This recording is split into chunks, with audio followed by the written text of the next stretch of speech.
Are you ready to finally leave the past in the past? Let's help you get closure.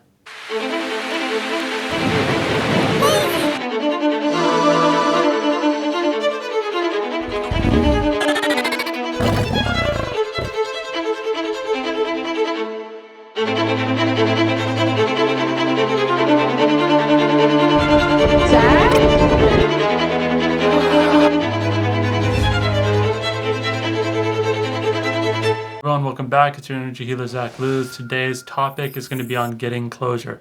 So whether this means you've got an old relationship that you keep dragging around, you have friendships that you keep dragging around, you've got a business that you keep dragging around, whatever it is that you need closure on so that you can move forward in life, that's what we're going to focus on. If you're new here, welcome. My name's Zach Luz. I'm an energy healer. What I can do for you is I can pinpoint what are the unconscious blocks that are in the way of you actually moving forward. So even though a lot of times we think there's just like external circumstances that we got to change, but we don't want to change yourself on the inside, what I can do is I can help you change on the inside, and then the outside will respond to that. So the way that these work is, in a second, I'm going to pop up a couple numbers on the screen, and then just let your intuition guide you to select whatever number that you're guided to, and then that's going to correspond with an energy healing that is specific to you. So these are group readings, so I'm going to look for group themes that everybody has in common that are still like the main thing that's keeping you stuck. And then what I'll do is I'll tell you a little bit about where your block came from, how you got it, how you're perpetuating it, and then I'll help you clear it. If that sounds good, I'm going to go ahead and pop those numbers up now and give you a little second to see which one feels right for you.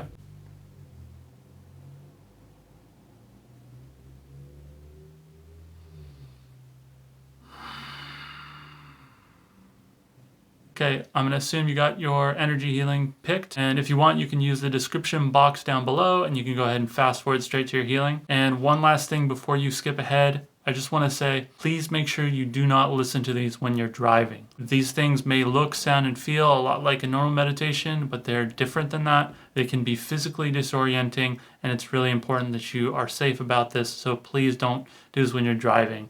There's been people that have said like, hey, I feel dizzy, I feel disoriented, I feel tingly sensations, I feel heat. I don't want anything to happen while you're driving, so please, please, please make sure you're responsible and don't do that. If you don't feel any of those physical sensations, it doesn't matter. It still works just the same. So sometimes people are like, oh, I have to feel something. It has to be like this really cathartic thing. But it works just the same. If that sounds good, we'll go ahead and get going with the grounding meditation now. And I'll see you guys later in your healing. Hey, group one, let's take a look at what's getting in the way of you getting closure. Okay, so the first thing that comes up for group number one is like name calling. So it's kind of like a kid, somebody starts teasing him or calling him names or something like that, and then that just triggers him into, you can go either way, where you can either immediately you want to like clear your name, or it like triggers you to the point where you want to fight with it. But either way, they like, I think those expressions like get your goat or get your goat or something. But anyway, that's what's going on for this group. Someone can just call you names or use words basically to pull you back in and like hook you back into an interaction. The other person can kind of hook you into a cycle. So they're just showing you the pattern that you have. They just go, yes, you are. And then you go, no, I'm not. Yes, you are. No, I'm not. Yes, you are. No, I'm not. And then you're just feeding into that cycle of never ever getting closure. So, I mean, that's like more of a childhood example, but there's a couple underlying reasons behind why it's such a big deal. It feels like for this group, you just have this strong desire, like, I want to clear my name and I want to speak the truth, and I am not this thing that somebody else labels me as. So then what happens is all they have to do is just keep saying that, and then it restarts the cycle again, and then you just kind of get fed into it. So this could happen on an energetic level, it could happen on a like verbal level, whatever. But that's the thing that's keeping you from getting closure, is like somebody can say something bad about you, and then you're like, no, I have to clear my name. I cannot allow that. I can't accept that, and I have to defend myself. And then in you defending yourself, you don't have closure again. And then all they have to do to just restart the cycle is just keep poking you. And it's just like kids going, you're a nerd, and then someone going, no, I'm not. Yes, you are. No, I'm not. Yes, you are. No, I'm not. So that's what you're getting caught up in. You might be doing it from much more like mature appearances, but it's the same exact pattern. It's the same exact thing. So let's talk about where that comes from and then how you can release it. Yeah, so for 70% of the people here, it's like religious programming. Even if you didn't have a religious background growing up, or you totally weren't into that kind of thing, just go up a couple generations in your family tree and just notice how intense religion could have been for somebody, 1 generation, 2 generations, 5 generations back. If you want to learn more on how you can inherit all that kind of stuff, go look up epigenetics. And there's some studies on that kind of thing where you could just inherit trauma or inherit patterns from everyone in the same way that we inherit our hair color or personality traits or mannerisms that our parents have. Same kind of thing can happen up the family tree. I'm not going to get into all the details of how that happens, but that's what's going on here. So you guys just have like a lot of religious programming. And here's why it matters. If we go back a couple generations to somebody that was existing a couple hundred years ago. What happens in their society if somebody gets accused of being a witch or a sinner or something like that? They had to defend their honor. Otherwise, they could get outcast from society. They could lose all ability to make income. They could lose social standing. They could lose a lot of stuff. And it was a very big deal back then. You feel that need to clear your name and jump in and clear something, but that keeps you trapped in that never-ending loop of, I gotta fight, I gotta clear my name, I have to bicker back. That's why you're not getting closure. So the positive intent of that pattern, one was survival back in a different context, and two, there's this element of pride. You want to be proud of yourself. So the pride reason is good. We'll keep that. The survival pattern, that's not as necessary as it used to be. So even though you were screwed back then, now the world is a lot different. The likelihood of somebody getting outcast just because somebody calls them a witch, not super high. They would have to do a whole lot of things. They would have to prove a whole lot of things. They'd have to build up a whole case. They'd have to get a bunch of people into it. And then, now, you have a legal system that's, pretty well functioning for, the most part, where people do get resolution and are treated in a very fair way. But back then, your ancestors may not have had access to that kind of thing. So that's why you can start to release the survival part of this, which is the reason that you keep cycling it. So to take this back to that analogy of the little kid getting name called at school, if that little kid thinks it's a matter of life and death based on whether or not they are in fact a nerdy Four Eyes, then they're going to be caught into this never-ending loop. The other person in this is just getting off on you being part of the loop. They're just fulfilling the other side of the pattern that you have. So the reason that they're playing that role for you is because you have this pattern inside of you of I must clear my name. I must speak the truth. That kind of thing. But it's a little distorted. That's why you always have somebody that will play this role for you in life. So let's go ahead and eliminate that, shall we? So here's why you have this pattern so strong. A lot of the times we have this really strong desire to remain loyal to past suffering. It's one of the reasons why wars, they get perpetuated so strongly. A lot of times we think it's okay, it's one side against the other, and then one side is just morally wrong, but both sides think that about one another. The thing that keeps people stuck in it for the longest time is, especially if they have, family members that have been part of this conflict for a long time, and it goes back and back and back, and it's well, I have to get revenge for what they did to my dad, when they did to my grandpa, well, what they did to my great-grandpa. You just keep going up and up and up. So we have this strong desire to demonstrate our loyalty by trying to share in the suffering of our ancestors. So that's another reason why you got this one. So we're going to see if we can release all that stuff so you can still feel like part of your ancestors. You can still feel, proud of your name without feeling like you have to defend it all the time. Okay, so I'm just going to start working on that. If you're ready and you'd like this, go ahead, take a deep breath in through your nose. If you're not sure, just pause this and then you can think about it. So if you're ready for me to help you start clearing that, go ahead, take a deep breath in through your nose. Hold. Exhale through the mouth. You keep breathing, and I will start generating frequencies and working on you.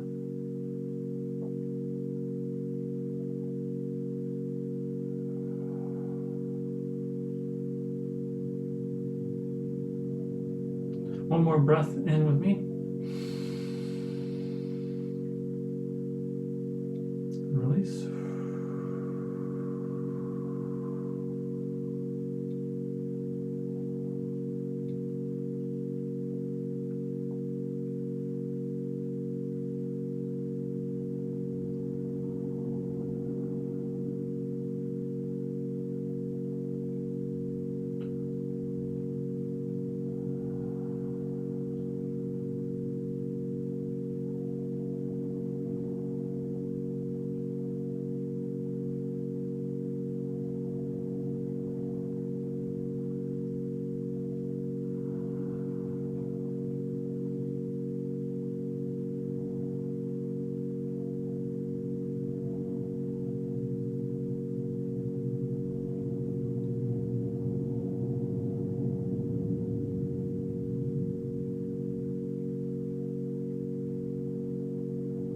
Okay, so the first part of this we're going to work on is the belief that, they can really hurt me if they talk negatively about me. They can't do any of that unless it's true. People are pretty good at figuring out what the truth is.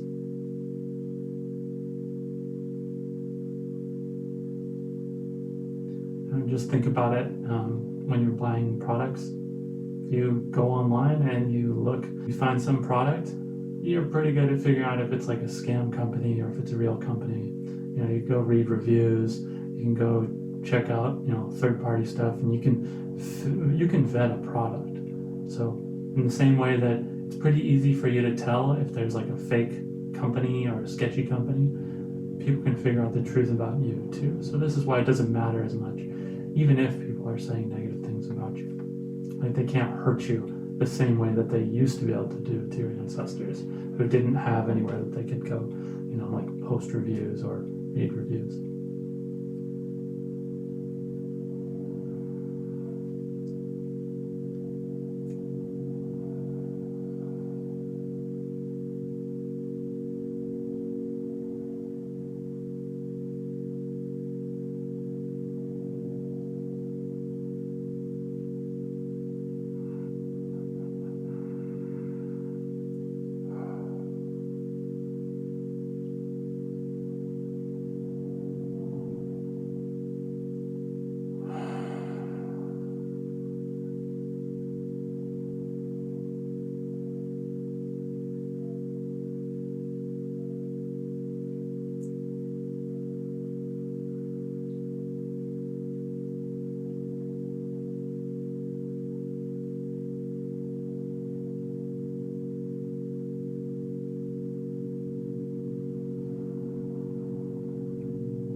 Just going to separate you from your ancestors so you don't get stuck in that time loop, getting confused on what time you're in.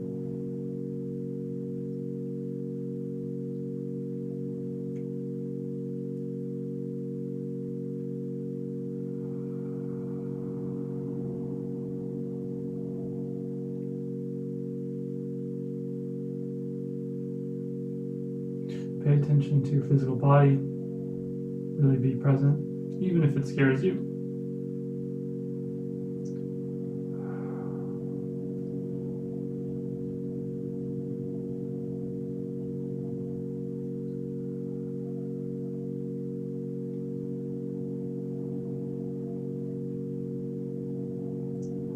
So just go ahead and focus on being really present right now.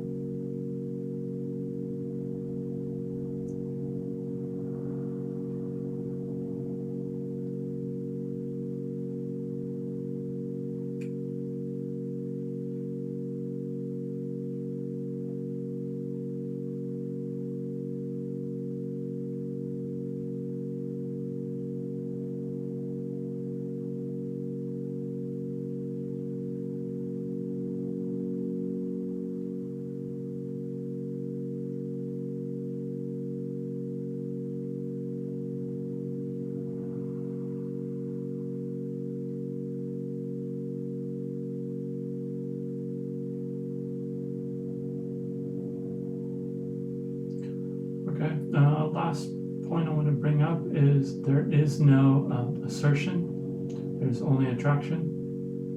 Metaphor for this is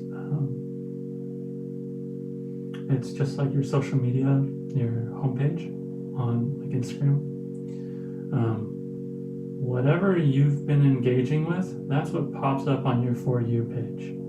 So in the same way that that algorithm notices what you're paying attention to and then feeds you more of what you've been paying attention to, that's how those things pop up on your page. It's the same way that these things pop up in your life. They can't push themselves into the algorithm. Like, you have to be giving it your attention in order for it to be there.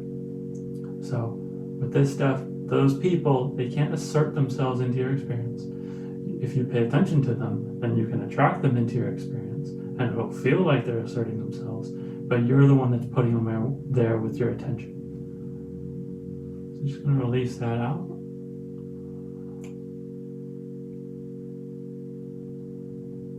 It's the belief that like others can control my experience.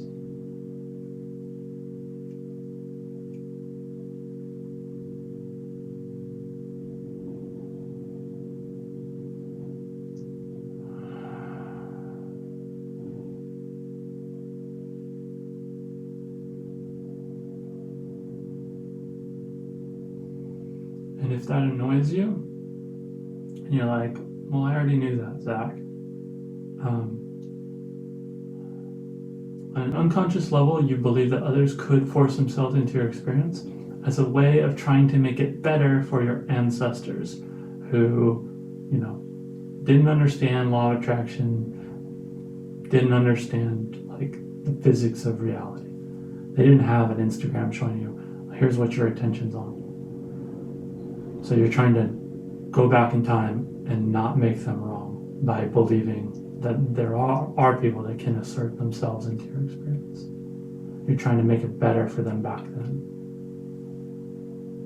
So, removing out that.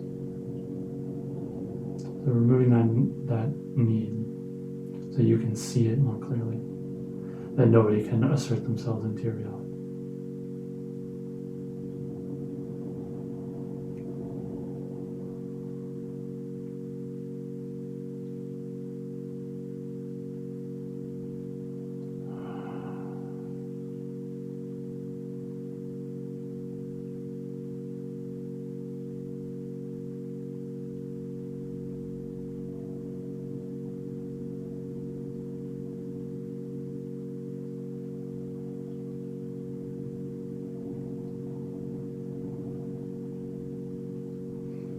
Okay, cool.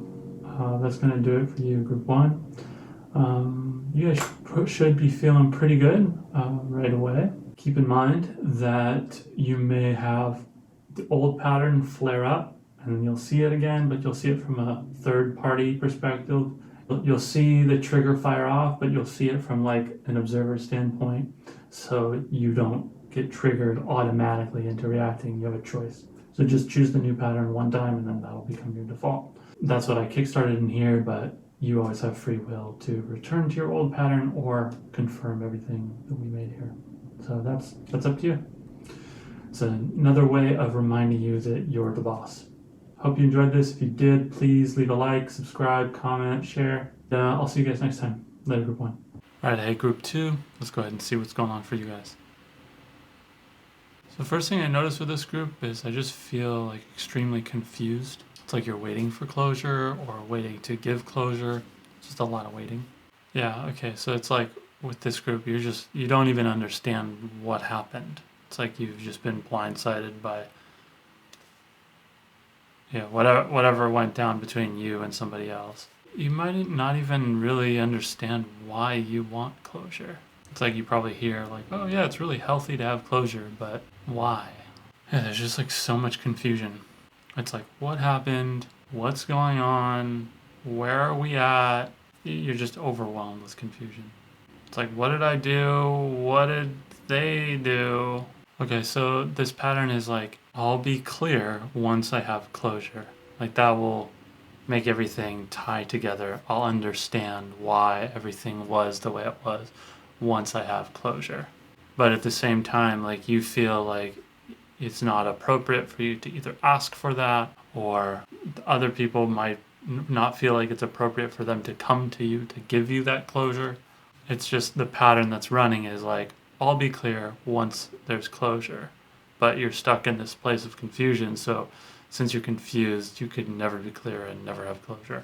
So for this group, think back to times in childhood where you had authorities like parents that one way for them to get you to like stop asking for something was to just confuse you, and then you just kind of had to go on with your day or go on with your life. You can just imagine like a little kid just going, well, why is the sky blue? And why? And why? So then the adult or authority just goes, well, I don't know, it's just that way. And then you go, oh, okay, I have to stop asking why for some reason. And then you just like, the confusion just lands. And you're just like, it's normal to be this confused. So that becomes like the primary pattern. And then that pattern recurs in other relationships that you get into later. So here's why you did it. So you took on this pattern in order to help get the authority or your parents out of a bind. So it's like when you're a little kid, you feel a lot safer if the adults seem like they got it together. So we want that narrative to be true. So then even if the adult like doesn't understand what's going on, doesn't have the answers, we'd rather just have them in our mind be like, yes, they have the answers. Yes, whatever they're saying is correct, even if it doesn't make sense to us. There was probably some moment where you did that, and then that became like your template for what you expected anytime you became confused. So you probably, you may have had trouble in school, you may have had trouble in social situations, but anytime where it's like, I don't get it, then you just kind of like exit out of that pattern. You're like, well, it's normal to not get things, so whatever. And then you move forward. But you're here because there's something in you that feels like it doesn't always have to be confusing. It's just you're just being drawn here by your higher self. So what this group needs is you need to be able to it needs to feel soft, it needs to feel friendly, it needs to feel like gentle. And you need to feel like you're not doing anything wrong by asking for clarification or, figuring out, hey, what happened here? We need to take some of the anxiety out of it, some of the intensity. We just need to turn that down a little bit so then it doesn't put you back into that place where you were as a kid, where some adult or parent or authority was just like, hey, it doesn't matter if you don't get it. Like, this is what it is, so whatever, just deal with it. We can turn down the intensity of that, then you'll feel like a lot more permission to be like, hey, what happened here? What's going on between us? What's the deal here? And then that can open the dialogue for more natural closure. So we're just going to say this one more time so you really get this. So when you're a kid and you have parent, authority, adult, whatever, it feels safe to us if they know what they're doing. So if they're saying something to us that's confusing and we're not getting resolution, but we can tell they're getting more and more agitated by the more questions we're asking and how we're not getting it, we could just lock in and be like, okay, it's fine for me to not get it. They know what's going on. It's okay for me to be confused like this. And then that's a way of diffusing the emotional tension that you're feeling in that moment. So that's this group's pattern. So you probably have seen that play out in lots of different scenarios, especially romantic. So we're going to turn down that emotional intensity of being like, hey, what happened? Okay, so let's go ahead and just start working on it. If you're feeling super confused right now, that's normal. That's because me talking about the pattern is probably activating it. So if it feels right for you to move forward, even if consciously everything is still landing in place, you might even want to watch this after you do the actual energy healing part. And then you can come back to this and go like, oh, now I see what he meant. So if it feels right for you to continue, then go ahead and I'll just start working on you. And if you're ready for that, go ahead and take a deep breath in through your nose. Release through the mouth.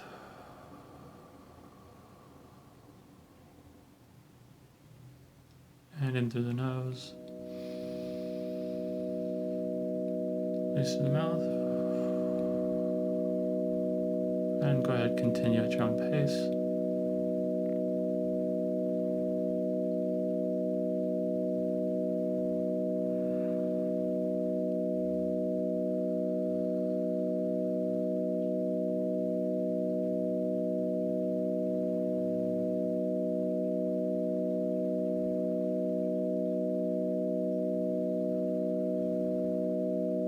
For this group, if you've become very likable, it's because there's a pattern underneath where you're like, I am stupid, I just don't get things. It's all subconscious, but it's like, that's what the pattern that you have running. So to compensate for that, you became likable. Or like you'll apologize all the time if you're asking for clarification on something. And it's like, you believing you're stupid allows the other person to be confusing in their actions without making them wrong for it, which is what you probably wanted when you were younger, for whoever the adult or authority was.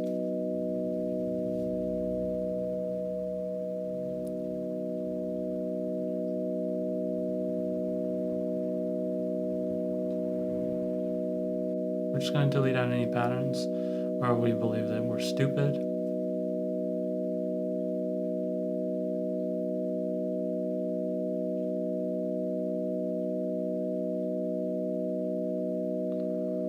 You might be having intense emotions around that.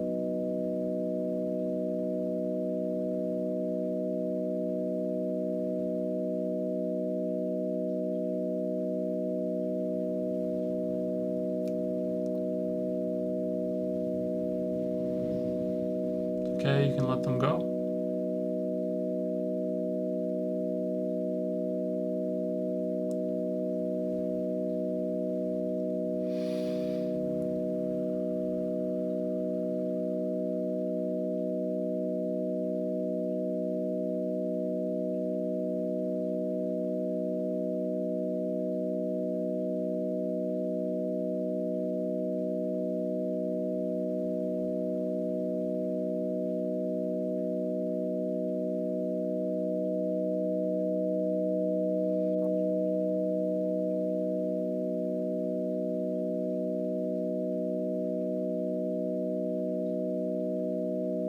So even if you compensated for this by doing the exact opposite and like studying really hard or learning all kinds of things and becoming like phenomenally capable in your life, it's still a response to that. It's like still like, I want to prove to them I'm not stupid. You're still being run by that pattern of stupidity.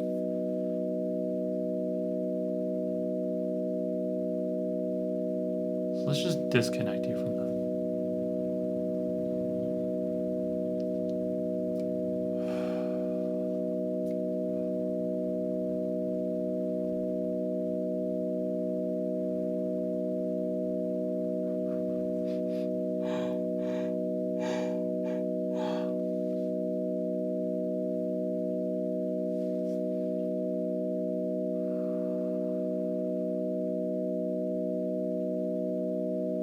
Focus in on a triangle, inverted triangle at your sternum bone, and then like the tops of your shoulders, or maybe like inch or two above your shoulders.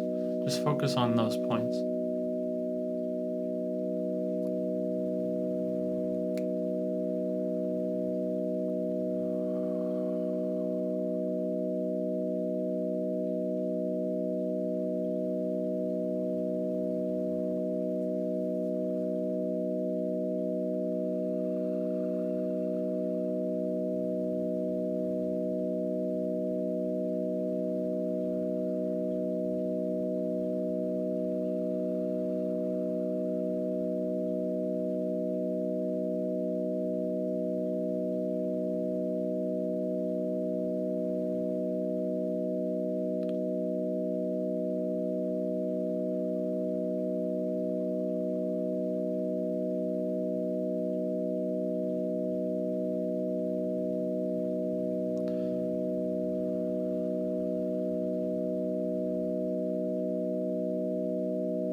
So I'm just installing a pattern of like, I know what I know, I saw what I saw, and if I need to ask questions, that's fine. It's like, if I need to ask questions, that's because we need clarification.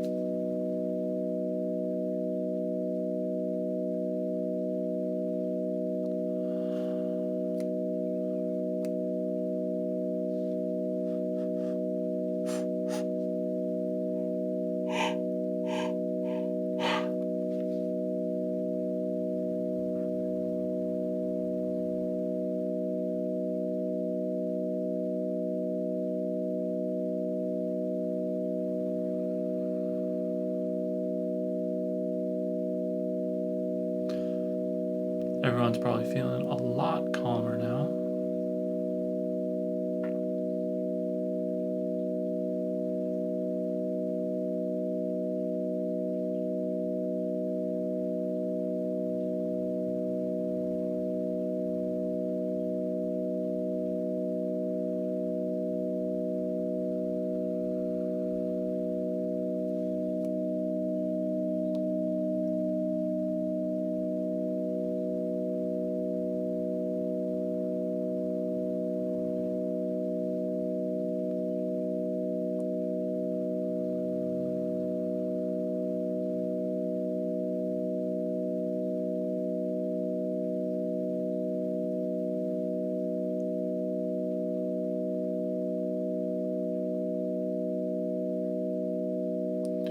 We're going to extend that pattern even a little further. If you notice that something's off and you need clarification, that's now the way you're going to feel about it is it's like that higher self of you is chiming in going, hey, something's off here. And now it's not going to feel like an inconvenience. It's going to feel like, oh, I'm just seeing things clearly.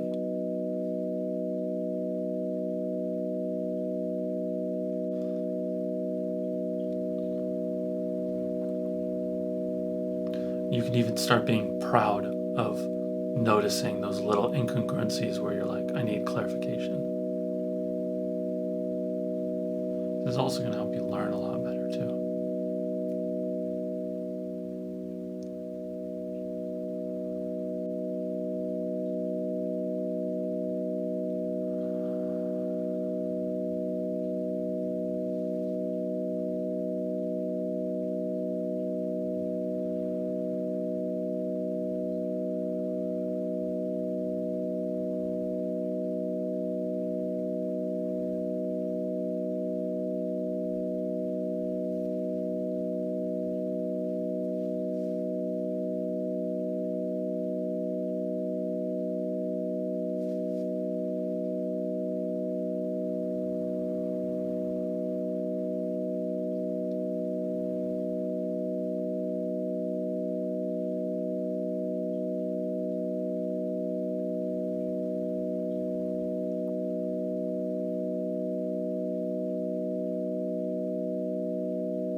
Okay, if you want, you can keep hanging out in that meditative space that we're just in. One thing I just want to say before we go is, so you're probably going to come back and you're going to see in a lot of your relationships, you'll see the same exact dynamic playing out from a different point of view. So what's going to happen is now when you feel like, oh, I need to ask a question about this, I need clarification on this, you're going to see how the other person needs to clarify some stuff, and like you might think like, oh, see, they were the stupid one, not me. But you don't want to do that, because if you start judging them, it keeps the pattern active in you. You just want to ask for clarification in like a kind way, and know that you're not doing anything wrong, and know that they're not doing anything wrong for them being confused too. Like, you just want to see it and then allow them to kind of like fumble through stuff, and like them need to gather their own explanation, and just be like patient with them, kind of treat them the way that you wish you got treated, and then that locks it everything. We kickstarted it here, but that'll just lock it more.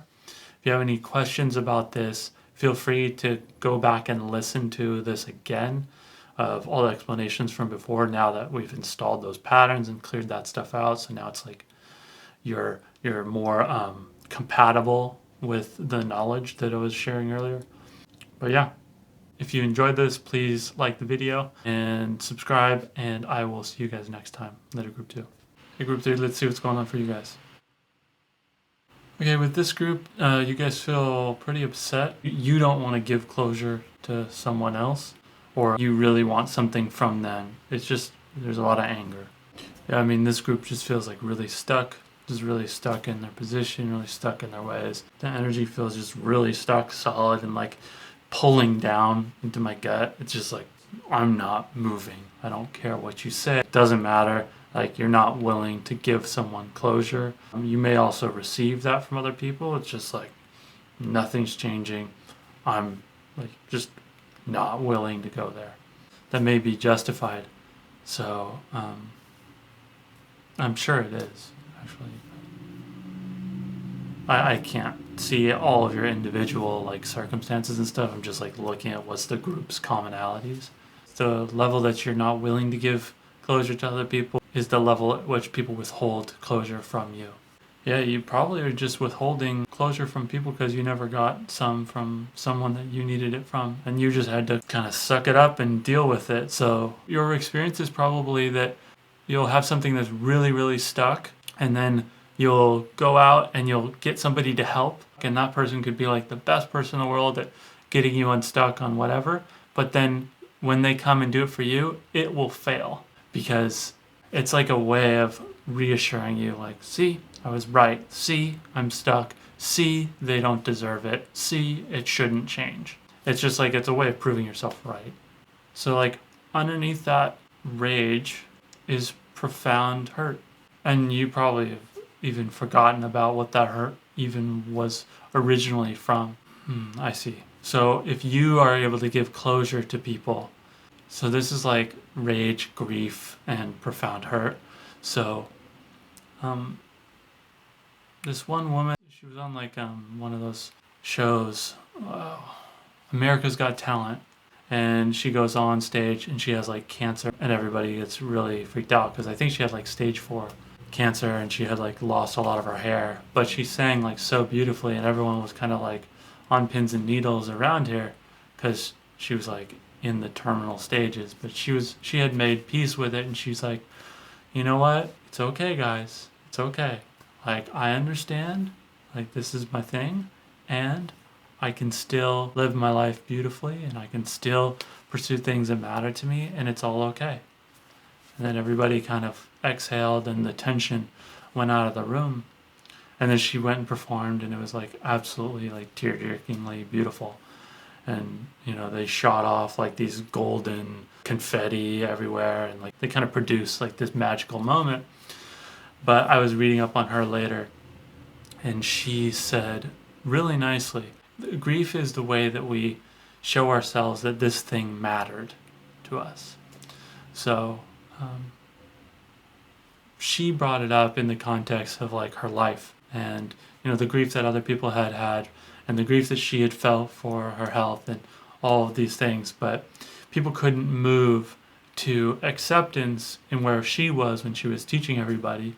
They couldn't move to acceptance that fast because people were still wanting to know that, hey, that loss mattered. So I bring up that metaphor because that's what you're going through. Like that deep, deep, profound hurt, that profound rage that you've arrived at justifiably. It's like you're waiting for someone or something else to admit to you that it mattered, for you to feel that in yourself, like, hey, this loss mattered. So you're just keeping yourself stuck there. So this is why you won't give people closure, but the double-edged sword of this is you're not going to receive closure. So it's like you're in this stuck place. You're in between a rock and a hard place. Let me see what we need in order to help you get unstuck. So the way that people normally get around someone that's like grieving or angry or upset or whatever is usually it's uncomfortable for them. So they'll try to like tell you to be positive. They'll say that they're trying to get you to be positive because it's better for you, but it's really more for them. It's because they're uncomfortable being around the grief. This varies depending on someone's like level of emotional maturity, but if they can't handle the grief, or if the grief doesn't feel safe for them, or they don't know how to handle being around you, then they'll just like be like, hey, cheer up, be positive, let it go, forgive them, move on. But that doesn't address like that deep grief that you feel, that deep rage, that deep betrayal, anger, whatever it is. It doesn't give it any space for you to, bring it to the surface and be like, this mattered to me. This was not okay. And without any, sprinkles on top, cherry on top, anybody trying to make it better, it's like you need to be able to have the place where you can just like voice that and like present that to the world. I mean, you don't really need other people for it, but you just need to be able to feel like you can bring it up and put it out there without needing to feel like you're wrong or you're hurting people in the process or it's inappropriate or whatever. Like you just need to feel like it's okay for you to put that out there and be upset and like allow yourself to feel that hurt. It's gonna make you feel safe to do that first. So in case you're having any like intense feelings starting to well up right now, or any clarity around what some of those original events were, there may have been repeated events, but it's all just like this pattern, this cycle, just repeating itself over and over and over, trying to show you like, hey, here's another opportunity where you could heal this thing. So I'm just going to create like some safety. So even if you feel grief, even if you're really angry, it's going to make you feel safe to like access those feelings.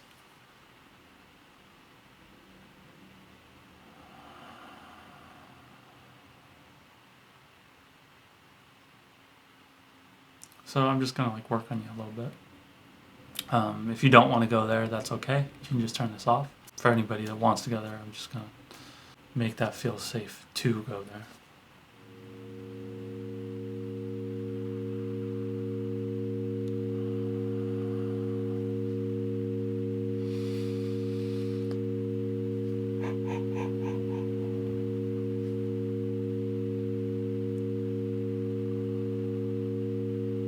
So helping you differentiate between the traumatic event that happened back then and where you are now. Just letting parts of you notice that the hard part is over because we're here now.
If you're having any feelings come up right now, just notice what it's like to be in the presence of somebody else that doesn't need you to mute that or be different.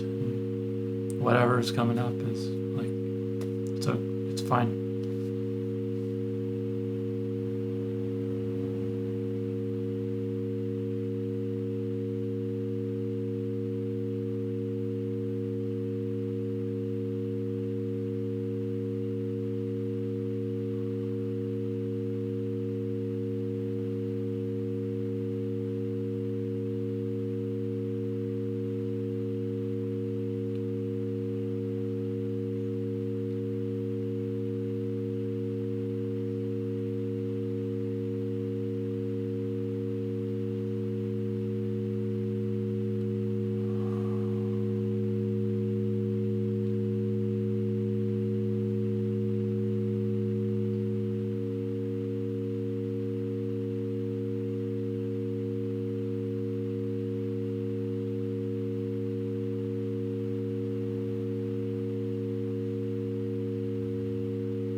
So one of the toughest things to do when we go through something like whatever it is that you went through, could have been like a bunch of little incidents that added up to a whole big feeling, or it could have been like one big negative experience that you went through.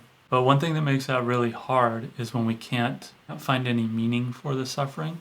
I just want to say I know exactly what it feels like to be resentful of life in general. Not even one specific person, because you've got so many experiences with people that it's just like, how come I got all of these ones? So I don't know what you went through. I don't know what specifically that felt like. I do know the feeling of being completely and utterly let down by life.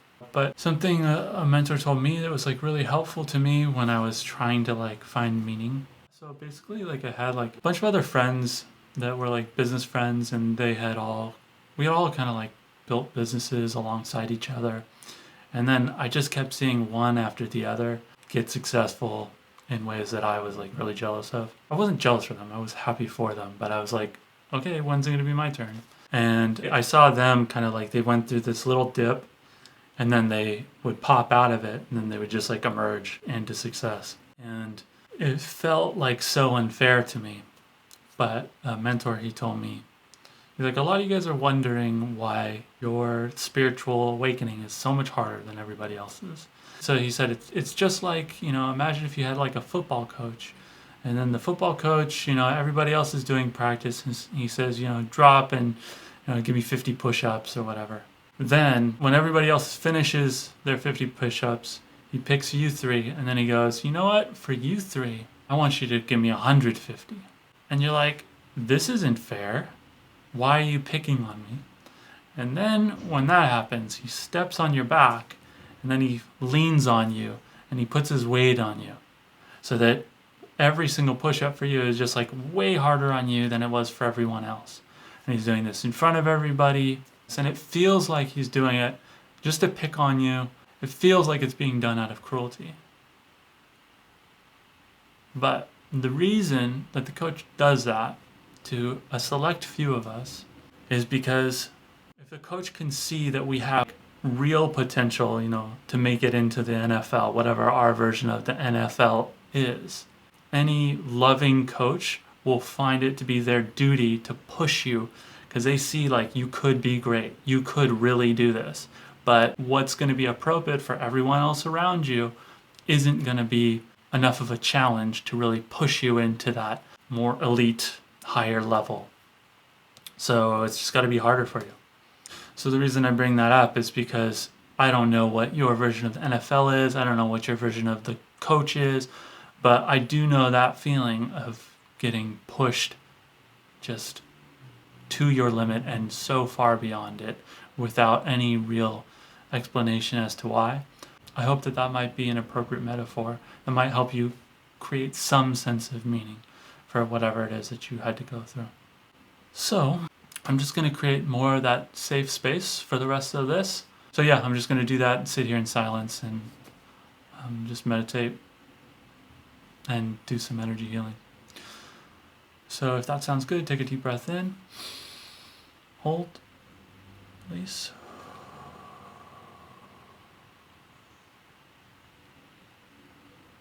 Just go ahead, keep breathing at your own rate.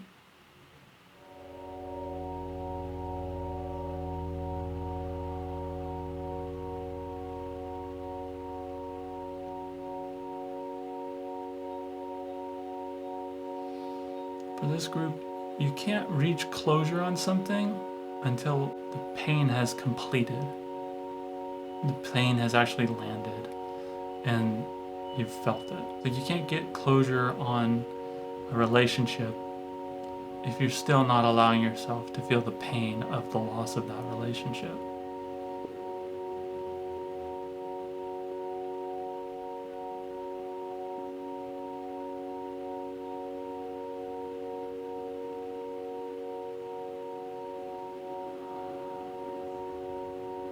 This isn't about wallowing. This isn't about you being weak.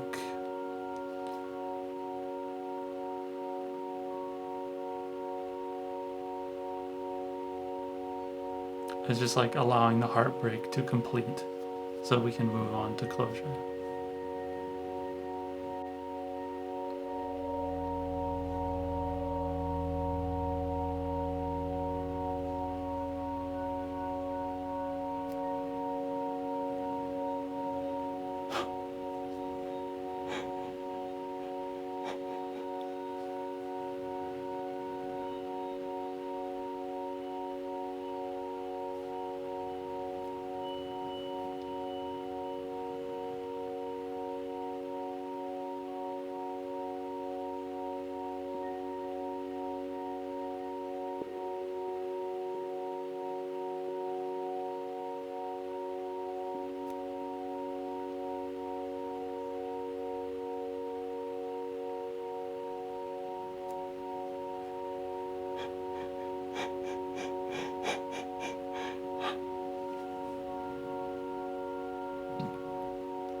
Okay, if you want to keep hanging out in this meditative space, you're more than welcome to continue, but I'm going to call it for now, so you can just keep hanging out here.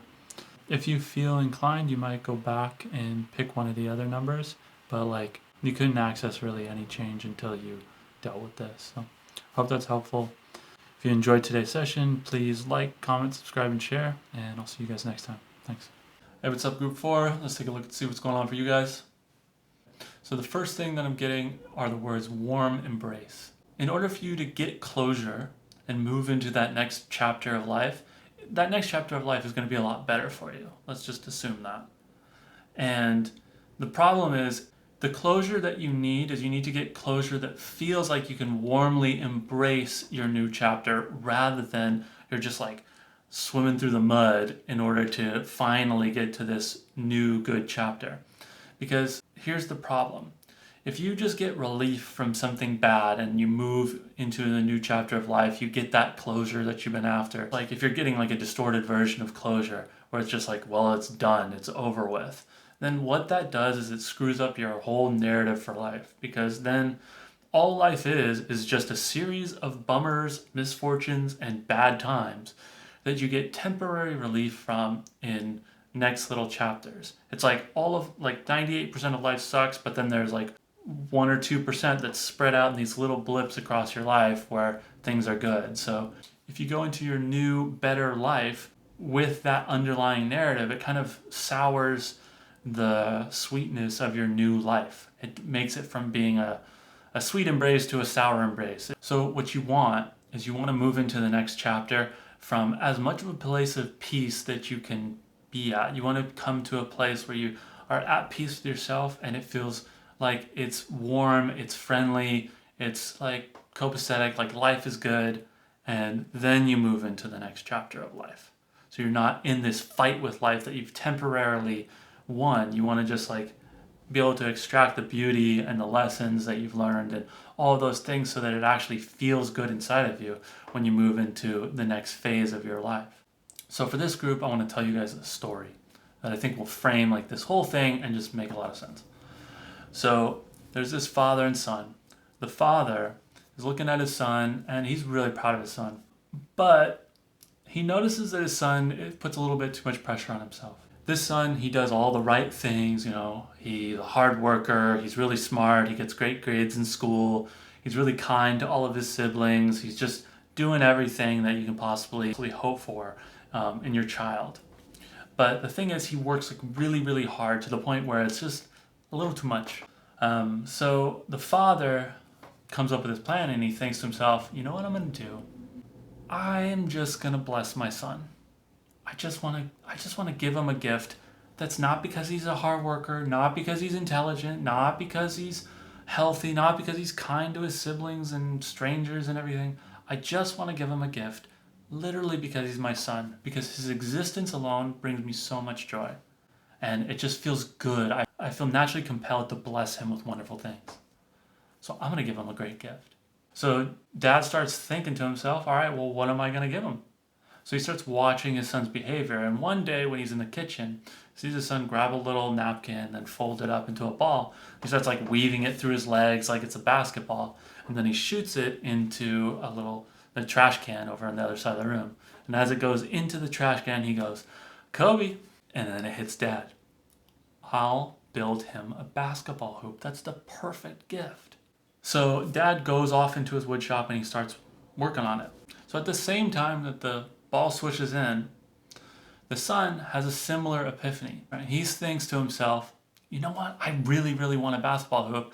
And you know what? I need to figure out how I can earn that. So he comes up with this idea where he's going to go, I'm going to do every single thing. I know I'm already doing a great job, but I'm going to be exceptional. I'm going to be elite. I'm going to do the most that any kid could ever do. I'm going to go so far and above my father's expectations that he'll have no choice but to give me a phenomenal gift. So the little boy starts watching dad's behavior, and then he waits to see what would be a thing that he could give to his father that would justify him getting a gift that he wants. So one day at dinner, he overhears his dad complaining about how his back was a little sore because the dogs left a bunch of poop in the backyard, and he needs to go and clean that up. So the little boy thinks to himself, oh, I'll do that. I will clean the dog poop. I know normally that's my dad's job, but I'm going to take care of that. So then it's the weekend, and then the little boy goes out there while his dad's still working in his wood shop, and he starts cleaning up the dog poop. He scoops the whole yard. They have this big yard. It's a bunch of work. He finishes it, and he goes and he knocks on his dad's wood shop door. His dad opens the door to stick his head out, and he goes, "Hey, Dad, did you see the backyard? I cleaned it up." The dad goes he looks around, and he's like, "Oh, wow. Thanks, son. It's great, but I just want to let you know, that's my job. That's not your job." And the son goes "Oh yeah, I just felt like doing it." Father goes, "Okay, thank you," and closes the door and gets back to work, working on the basketball hoop. Little son scratches his head and he's just "What the hell? That was not the reaction I was going after." And he goes, "All right, you know what I have to do? I have to go bigger." So then he decides he's going to make this big system where the poop's not going to accumulate throughout the week. He's going to figure out, how can I scoop all the poop in the backyard from the dogs just in an even better way. So he comes up with this idea to get 4 big stakes and then puts it in the corner of the yard. And he goes to Home Depot, he grabs some of his allowance money, and he buys this mesh net, so that what happens is every single time the dogs go to poop, then the mesh net catches the poop before it hits the yard and ruins the yard. And then he can just collect everything in the center, and then once a week it takes a lot less effort. And he's that's why Dad wasn't excited, because he's going to have to do it every single time, and it's going to be this other chore. Or, I just solved this one time. This new solution with the mesh netting, that's going to do it. Once it's done and it's working, he goes, knocks on his dad's door one more time. And he goes, "Hey, Dad, so I was thinking about the dog poop thing, and I figured I'm going to do it a little bit better. I came up with this mesh net solution. Take a look." And the dad looks out and he goes "Oh, cool. Thanks so much, but I just want to remind you, that's not your job. That's my job." Little boy goes, "Okay." Dad goes, "Anything else?" Dad closes the door, and then the little boy starts thinking again. He's "All right, man, what did I do wrong here? What am I not thinking of?" And he goes, "I get it. Because what's going to happen is all the poop's going to be on the thing, and it's just going to be accumulating there. He still has to go through and do it manually. I need to automate this solution. I need to build a system. It's I need to turn this almost into a business structure. So I'm just approaching this wrong. What's a more scalable, impactful way for me to solve this problem so my dad never has this problem again? Then he will be able to give me my present." So he goes, he learns how to code, he gets some drones, and he gets some heat-seeking cameras so he can see, the second the dogs poop, then there's a heat signature that goes off. He spends all this time up in his room learning how to code. He saves up all this money so that he can buy the drones, and then he finally puts this thing together. So then he sits there waiting in anticipation to see the dog poop for the first time. And then the heat seeker goes off. The camera alerts the drone flies up, flies over. The little scooper attachment comes out, scoops the poop, grabs it, flies over the trash can, drops it, boom, lands back, and he goes, "It's complete. I've perfected it."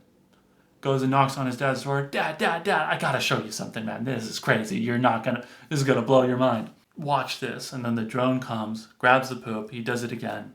And the dad goes, "Oh, cool. Thanks, son. But I just want to make this really clear, that's my job, that's not your job."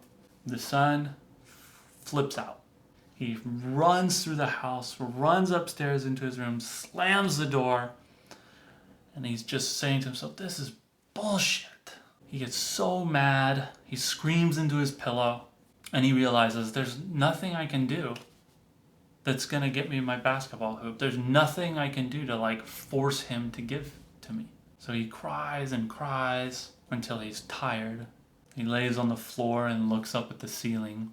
After he's had enough time to process that, he walks downstairs, sits at the kitchen table, just kind of slumps himself over a chair. And his dad sees him and goes, "Oh, hey, I had something I want to show you. Can I show you?" The son says, "You know what? Not now, Dad. I think I grew up a lot today. I know what it means to be an adult. And then the dad's like, I'd really like to show you something. Is it okay if I show you? And son's like, you know, I just don't have the energy. Dad comes back later and says, I really have something I'd really like to show you. Can you please take a look? And the son goes, yeah, fine, whatever. The father brings him to the front yard, and right as he's walking out of the front door, Dad hands him a basketball. As soon as the little boy gets out and looks into the front yard, he rubs his eyes, he looks out, and he can't believe it. There's a full court set up in the front yard. Not even just one basketball hoop, there's 2 basketball hoops. The everything is painted. There's 3-point lines, there's free throw lines. It's brand new, crisp nets. The backboards are really solid, and it's just the most perfect, ideal basketball court any kid could even dream of. The little boy is so confused. And his dad says, you know, I really wanted to show you this. I mean, this thing has been done for a couple weeks, but you know, I noticed that you were like really into your whole like pooper scooper thing. Like you're coming up with all these plans, and I just wanted to be supportive, and I think it's great that you're into that kind of stuff. I didn't know you were into programming drones and all this. I thought that was so great, and I've been wanting to show you this for a while, but you've just been so busy with your project that I just want to like let you do your thing. The little boy starts laughing. Dad kind of laughs along too, and then he just takes a shot or two. And then Dad catches one of the rebounds, and then he runs back to the 3-point line, takes a shot, and right as it swishes, Dad goes, Kobe. So the reason I wanted to tell this group that story is because you might be identified as the little boy in that story where you've been doing so much in order to get closure on the last chapter and move into this new chapter of life, to move into a new, better life. But if you go into it with the thinking that, well, I get to move into this new life because I did all these things, because I sacrificed all this stuff, because I worked this hard, because I endured this much suffering and struggle. If you move into it from that place with that understanding, it's going to ruin this next wonderful, blessed chapter of life. We got to remember, the father, he didn't want his son to earn anything. He wanted his son to realize, like, I just enjoy blessing you. Your existence alone is a blessing. It's like the greatest blessing I could ever have. So if you're the type of person that's wound up here, you've probably tried doing a whole lot of things, which were, you know, different versions of building your pooper scooper system in order for you to earn something that is a gift. We like to earn things because then it gives us this illusion that we can control it. We can control the flow, and then we can give ourselves everything. But then it robs us of the opportunity to ever be gifted with a blessing that's just bestowed upon us. That's literally because our existence is incredible. So that's what's going on with this group. If that story resonates with you, that's because you're close enough to understanding all those concepts. If that story is like, yeah, I don't get it, I don't see how that applies to my life. You could have like self-worth blocks that are getting in the way of that. You could have, you know, allegiances to wanting to work really, really hard in order to like honor people from the past. There could be all kinds of blocks. But if you just listen to that story, take that in, and just kind of go through life, you'll start seeing it in a new way. So if you grew up watching a lot of people struggle or suffer or endure or battle their way and only have like these little moments where life is good, it's going to be harder for you to allow yourself to just receive those blessings with open arms. So that's a sweet, warm embrace of life. So what I'm going to do right now is I'm going to help you step into that warm embrace place so that you can get that closure finally. But then when you get closure, you're not going to cement in like a lifetime of limitations and lack and frustration until you finally got relief and moved into this next awesome phase of life. you're going to realize that the entire time the blessings have been trying to get to you, this entire time you've deserved it, this entire time, like everything has been laid out for you, and it's way better than you ever imagined, and you haven't had to do anything in order to be worthy of that. If that sounds good, take a deep breath in, and I'm going to start working on it.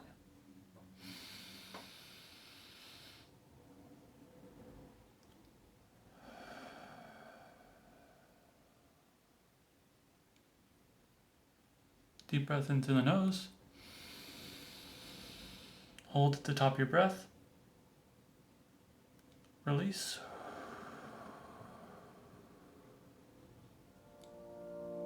Pay attention to the area right above your belly button. And you just keep breathing. And I'm going to generate frequencies and just start working on you.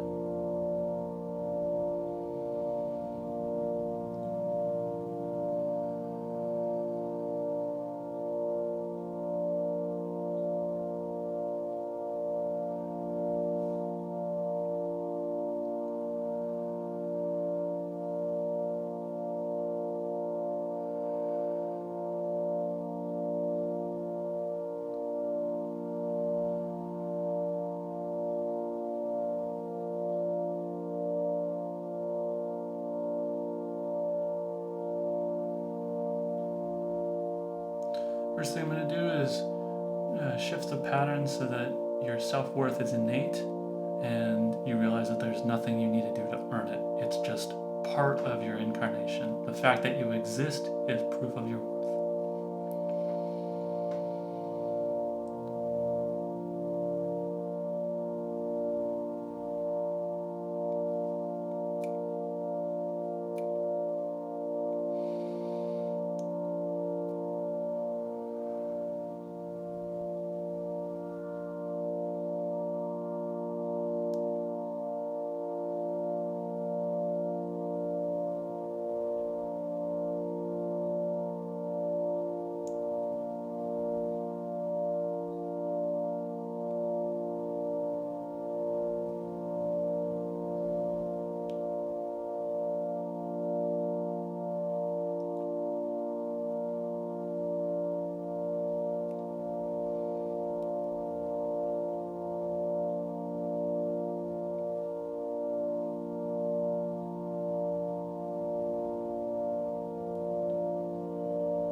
So one objection that's coming up from some of us is it's like, well, then I'm not going to be super motivated to do a bunch of things.